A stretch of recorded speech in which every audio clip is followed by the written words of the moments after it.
Assalamualaikum warahmatullahi wabarakatuh. Perkenalkan, nama saya Alifatul Istiqomah, biasa dipanggil Alifa. Saya mahasiswa Fakultas Hukum Universitas Ahmad Dahlan angkatan 2019. Yang pertama-tama kita mengucapkan alhamdulillah dulu kepada Tuhan Yang Maha Esa yang telah memberikan kita kesehatan sejauh ini.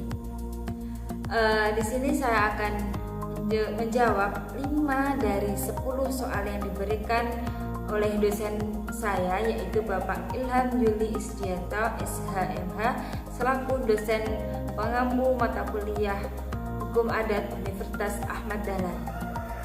Baiklah, ini pertanyaannya. Baiklah, untuk yang pertama saya akan menjawab soal yang pertama, yaitu apa motivasi kalian untuk mempelajari hukum adat. Baiklah, ini menurut saya sendiri, motivasi saya sendiri.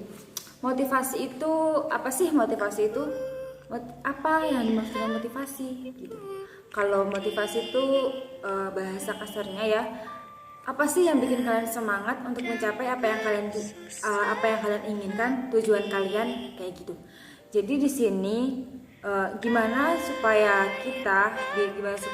aku tuh bisa mempelajari hukum adat dengan baik dan benar gitu. Kalau saya membaginya menjadi dua, yaitu faktor eksternal dan faktor internal. Kalau saya pribadi, faktor eksternalnya itu karena minimnya peminat hukum adat sendiri, yang sudah diketahui banyak kalangan bahwa hukum adat itu sangat tidak disukai baik kalangan mahasiswa maupun dosen-dosennya. Itu dikarenakan karena hukum adat sendiri merupakan ilmu dan hukum yang sedikit membosankan.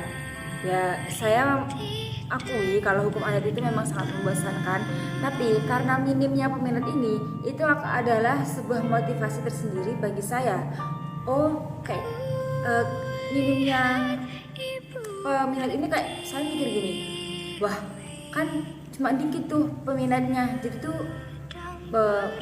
membuat saya tuh lebih semangat lagi, karena menurut saya saingan saya tuh kan lebih sedikit daripada mata kuliah yang lainnya begitu. Kalau faktor internalnya itu kalau menurut saya itu adalah rasa suka. Bagaimana bisa dikatakan rasa suka?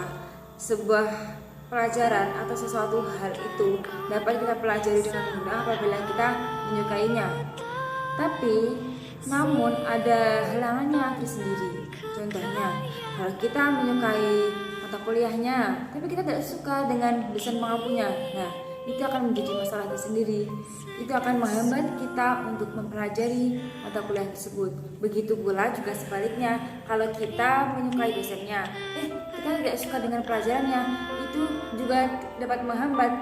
Kita cuma kayak mengagumi dosennya gitu, tanpa kita mempelajari mata kuliahnya. Jadi di sini kalau kita ingin mempelajarinya dengan baik dan benar, yang pertama yaitu kita harus menanamkan rasa suka terlebih dahulu.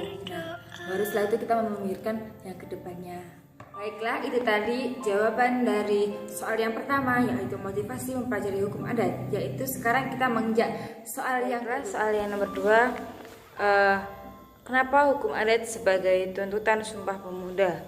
Pengertian hukum adat tertera dalam Sumpah Pemuda tahun 1928.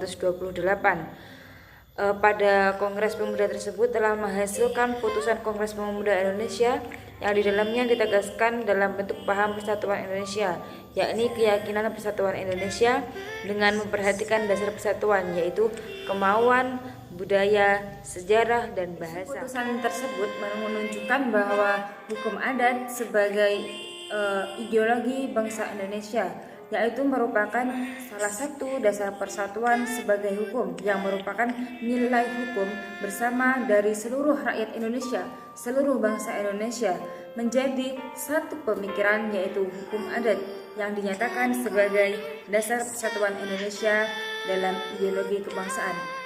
Jadi kaitannya hukum adat dengan Sumpah Pemuda yaitu merupakan hukum adat merupakan pemersatu dari rangkaian ideologi dengan Sumpah Pemuda tersebut. Berikutnya soal yang nomor 3, yaitu bagaimana menerapkan hukum adat di era industri 4.0. Presiden Republik Indonesia telah membuat peta jalan, yaitu Making Indonesia 4.0. Gemuruh revolusi 4.0 ini berkaitan erat dengan masyarakat adat dan sekitarnya. Eksistensi budaya dan nilai-nilai adat diuji dengan sangat pelak. Masyarakat adat merupakan komunitas manusia yang patuh terhadap peraturan yang telah dibuat mereka dan merupakan hukum kesusilaan yang diyakini apabila ada seseorang yang melanggar, mereka akan mendapatkan sanksi sesuai dengan perbuatannya. Berdasarkan penjelasan tersebut, masyarakat adat memiliki peraturan dan hukum sendiri, berbeda dengan peraturan yang telah dikeluarkan oleh negara. Sebagai contoh, yaitu masyarakat adat yang bermukim secara berkelompok di dalam hutan. Masyarakat adat mengutip hasil hutan dan pengelolaan hasil hutan sesuai kebutuhan hidup mereka, memelihara dan menjaga kawasan hutan dari gangguan, perusahaan, dan pengelolaan yang tidak benar. Beberapa kali kita menerima informasi dari media terjadi konflik antara masyarakat adat dengan pelaku industri karena perbedaan pandangan dalam pemanfaatan hasil hutan. Contoh yang lainnya adalah masyarakat adat yang bermukim di pesisir pantai dan berprofesi sebagai nelayan. Tidak pernah sekalipun masyarakat adat melakukan tindakan negatif terhadap penangkapan ikan tersebut. Mereka menjaga ekosistem laut dengan baik, masyarakat menangkap ikan dengan cara yang sederhana, juga menjaga keberlangsungan hidup terumbu karang dengan baik. Berbeda dengan industri perikanan modern yang menggunakan cara negatif, media yang dilarang dipergunakan ujung-ujungnya dapat merusak ekosistem laut. Revolusi industri akan terus berlanjut. Eksistensi budaya kebudayaan dan nilai adalah haruslah dipegang teguh oleh masyarakat adat tersendiri. Budaya, kebudayaan, dan nilai adat harus menjadi acuan sehingga tidak terjadi salah kaprah dan kebablasan. Karena salah kaprah tersebut akan merugikan kepada masyarakat sendiri dan pelaku industri juga pemerintah. Dan masyarakat akan menjadi korban dalam hal ini. Pemerintah harus melakukan komunikasi dan pendekatan dan diajak kerjasama. Jangan sampai karena kebijakan industri yang salah kaprah ini masyarakat adat terpinggirkan dan tersakiti. Gitu aja. Setelah kita akan menjawab soal yang berikutnya, yaitu jelaskan kelebihan hukum adat dibandingkan sistem hukum yang lainnya. Saya akan menjelaskan dengan singkat namun sangat memahamkan. Hukum adat pada umumnya hukum yang tidak tertulis, dan hukum adat ini merupakan aturan-aturan yang terdiri dari asas-asas saja. Asas-asas tersebut terdapat dalam pepatah-pepatah. Kepala adat biasanya selalu dimungkinkan ikut campur dalam segala urusan. Hukum adat sendiri juga merupakan hak individu yang dapat diimbangi dengan hak umum, dan hukum adat bersifat konkret, yaitu menjadi objek dalam hukum yang harus jelas. Selain itu, hukum adat merupakan